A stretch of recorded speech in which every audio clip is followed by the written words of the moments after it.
அம்மா மக்கள் முன்னேற்ற கழகத்தினுடைய பொதுச் செயலாளர் மரியாதைக்குரிய அண்ணன் டிடிவி தினகரன் அவர்கள் நம் மத்தியிலே உரையாற்றுவார்கள்.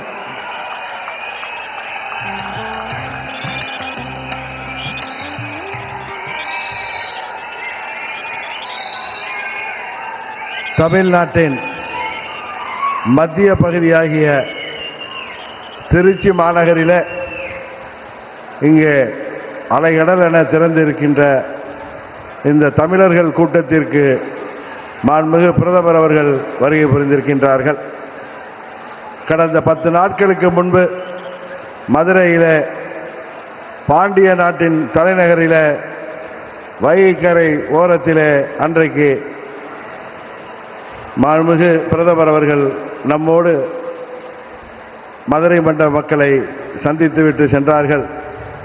இன்றைக்கு சோழ வளநாட்டை வாழ்கின்ற தமிழ் கூறும் நன்மக்களை சந்திப்பதற்கு இங்கே திருச்சி மாநகரிலே வருகை புரிந்திருக்கின்றார்கள்.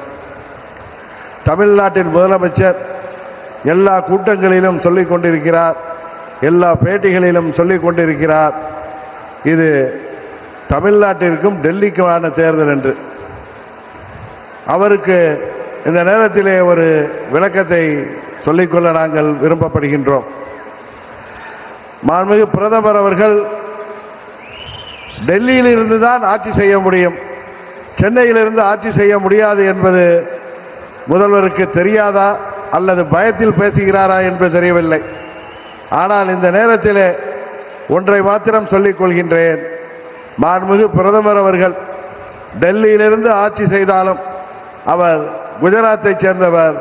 குஜராத் என்பது தமிழ்நாட்டோடு பல ஆயிரம் ஆண்டுகளுக்கு முன்பே தொடர்புடைய ஒரு பிரதேசம்.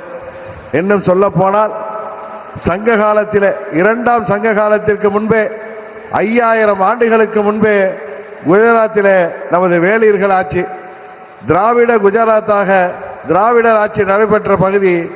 அந்த பகுதியில் துவாரகா என்கிற பட்டினம் எல்லோருக்கும் தெரியும். துவாரகா என்பது பல நமது சங்க இலக்கியங்களிலே, குறிப்பாக புறநானூற்றிலே அது துவரை என்ற பெயரிலே குறிக்கப்படுகிறது. அந்த துவரையை அன்றைக்கு வேளிர், தமிழ் பேசும் வேளிர்கள் திராவிடர்கள் ஆட்சி செய்தார்கள். அங்கிருந்து அவர்கள் 1500 ஆண்டுகளுக்கு பிறகு தமிழ்நாட்டிலே வந்து வேளிர் மன்னர்களாக ஆட்சி செய்தார்கள். நாம் எல்லாம் பெரிதும் போற்றுகின்ற பாரி வள்ளல், வேல் பாரி என்று அழைக்கப்படுகிறாரே, அவர் வேளிர் அம்சம்தான். அதுபோல தகட்டூரை தலைநகராக கொண்டு ஆட்சி செய்த அதிகமானவர்களும் வேளிர் வம்சம்தான். அந்த வேளிர்கள் அன்றைக்கு 5000 ஆண்டுகளுக்கு முன்பே அங்கே குஜராத்திலே துவாரகா பகுதியிலே ஆட்சி செய்தவர்கள்.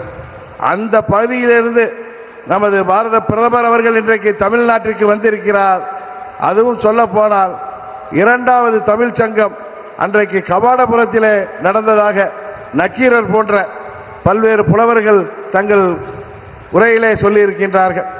பல்வேறு புத்தகங்களிலே, பல்வேறு காப்பியங்களிலே அது குறிப்பிடப்பட்டிருக்கின்றது. அந்த கபாடபுரத்திலே துவரை கோமானாக அன்றைக்கு அதில் தலைமை தாங்கிய மாண்புமிகு மோடி அவர்கள் இன்றைக்கு தமிழ்நாட்டிலே இன்றைக்கு நடைபெற்றுக் கொண்டிருக்கின்ற இந்த மக்கள் விரோத திமுக ஆட்சியை வீழ்த்துவதற்கு இங்கே துவரை கோமானாக நம்மிடம் வந்திருக்கின்றார். அதனால்தான் சொல்கிறேன், தமிழ்நாட்டிற்கும் மாண்புமிகு பிரதமர் அவர்களுக்கும் உள்ள தொடர்பு பல ஆயிரம் ஆண்டுகளுக்கு முன்பான தொடர்பு. அதனால்தான் அன்றைக்கு தமிழ் சங்கத்தை தொடங்கி வைத்தவர் காசியிலே தமிழ் சங்கமத்தை தொடங்கி வைத்தார்கள். இன்றைக்கு தமிழ்நாட்டிலே தமிழர்களின் சங்கமத்திலே நம்மோடு கலந்து கொண்டிருக்கிறார்கள். அதனால்தான் பிரதமர் மோடி அவர்களுக்கும் தமிழ்நாட்டுக்கும் உள்ள உறவு என்பது தொப்புள் கொடி உறவு என்பதை இந்த நேரத்தில் நான் தெரியப்படுத்திக் கொள்கின்றேன். இன்றைக்கு அவருக்கு துணையாக, மாண்புமிகு பிரதமர் அவர்களுக்கு துணையாக தமிழ்நாட்டிலே நமது தேசிய ஜனநாயக கூட்டணியின் தலைமையேற்றிருக்கின்ற பச்சை தமிழர் அருமை அண்ணன் EPS அவர்களும், அதுபோல பாட்டாளி மக்களின் கட்சியின் தலைவர் அன்பு நண்பர் டாக்டர் அன்புமணி ராமதாஸ் அவர்களும் தமிழ் மாநில காங்கிரஸ் கட்சியின் தலைவர் அருமை சகோதரர் ஜி.கே. வாசன் அவர்களும் இங்கே மற்றும் நமது தேசிய ஜனநாயக கூட்டணியைச் சேர்ந்த அனைத்து தலைவர்களும் இங்கே வருகை புரிந்திருக்கின்றார்கள். இந்த நேரத்தில் இங்கே கூடியிருக்கின்ற இந்த தேசிய ஜனநாயக கூட்டணியைச் சேர்ந்த நிர்வாகிகளும் தொண்டர்களும் திருச்சி மாநகரிலே இங்கே அம்மா அவர்களின் சொந்த பூமியான ஸ்ரீரங்கம் அமைந்திருக்கின்ற இந்த பகுதியிலே நாம் எடுத்துக்கொள்ள வேண்டிய சபதம், தமிழ்நாட்டிலே இருக்கின்ற இந்த மக்கள் விரோத, மக்களை ஏமாற்றுகின்ற இந்த தீய சக்தி, இந்த ஊழலாட்சி திமுக ஆட்சியை முடிவுக்கு கொண்டு வந்து மீண்டும் அம்மா அவர்களின் ஆட்சியை மீண்டும் தமிழ்நாட்டிலே தேசிய ஜனநாயக கூட்டணியின் ஆட்சியாக உருவாக்க நாம் அனைவரும் உழைத்திட வேண்டும் என்று பணிவன்போடு கேட்டு விடைபெறுகிறேன். நன்றி, வணக்கம். அடுத்து சிறப்புரையாற்ற